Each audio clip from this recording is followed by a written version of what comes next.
Alrighty. Okay, so this will be, first we'll go to Stephen, and then we'll go down the line. Alright.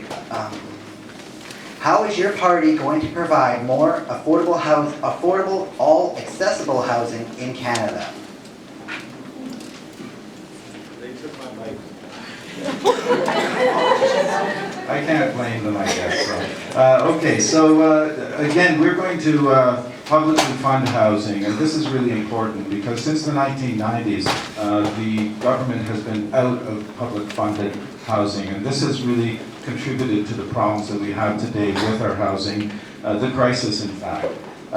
So we're going to build 500,000 new homes across Canada. And some people will say, well, how can you do that? You take a look at the BC Liberal, the BC, whoops, boy, what a slip of the tongue. The BC NDP party, they've actually built 21,000 units in under 2 years. And we're basically going to take that federally and do that right across the country. We are in a housing crisis and we need affordable housing. Affordable also does not mean that you go to a private developer and have them put a few rentals in so that people can almost afford to pay the rents. You have to have a purpose of building houses for people.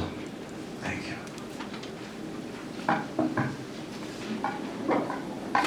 So the People's Party of Canada recognizes that we're a federal government, and the federal government's role is not to get into issues that are roles that are responsible for the provincial government. So the provincial government is actually responsible for housing.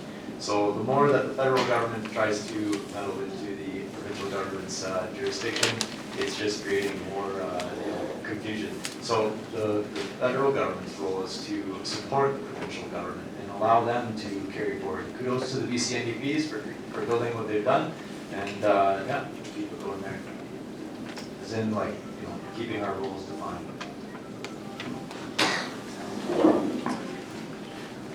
I believe that housing has to be engaging both community groups, local government, provincial government, and the federal government.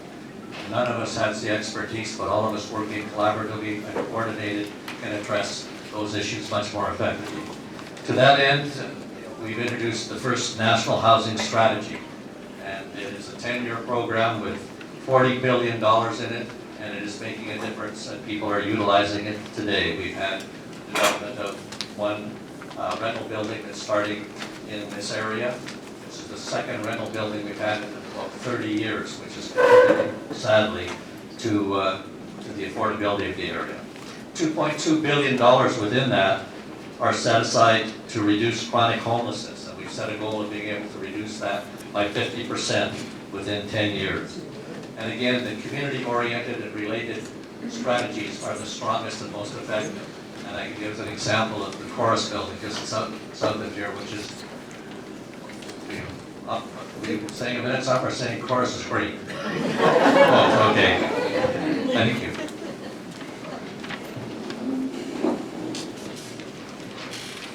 So the guaranteed livable income that everybody will get with the Green Party is going to help with helping everybody afford housing. We're also going to make housing an eligible infrastructure so it can be funded by the Canada Infrastructure Bank. We're going to provide direct funding to non-profits and co-ops for housing for seniors, people with disabilities, and low-income families. We're going to refocus the mandate of the Central Mortgage and Housing Corporation so it's focused on non-market affordable and co-op housing. And we're going to increase the National Housing Co-Investment Fund and the Canada Housing Benefit. We're going to build programs that pair students and other young people with seniors who are living alone and need help in the home as well as companionship. And we're going to make it more difficult for foreign buyers to purchase big, beautiful homes and leave them empty. And that's it. I have one. Give that back to Stephen, because Steve wants it. This is an area where the federal government has to work with municipal and provincial and community partners. I've shown in the past that I can do that, and I will do it again. When it comes to housing affordability, a new Conservative government under Andrew Scheer is committed to helping those who want to buy a home. The Canadian Real Estate Association has endorsed our plan. The dream of home ownership for many seems basically like a harder and harder to reach moving target. New data shows the country's youngest buyers are affected the most. A Conservative government will work together to knock down regulatory barriers that discourage new home construction so more homes can come in the market, including rental housing at lower prices. We will make surplus federal real estate available for development to increase the supply of housing. That housing stock can be ownership or rental, but of course should always take into account accessibility. Fix the mortgage stress test to ensure that first-time home buyers aren't unnecessarily prevented from getting mortgages or changing their mortgage. And launch an inquiry into money laundering. Thank you.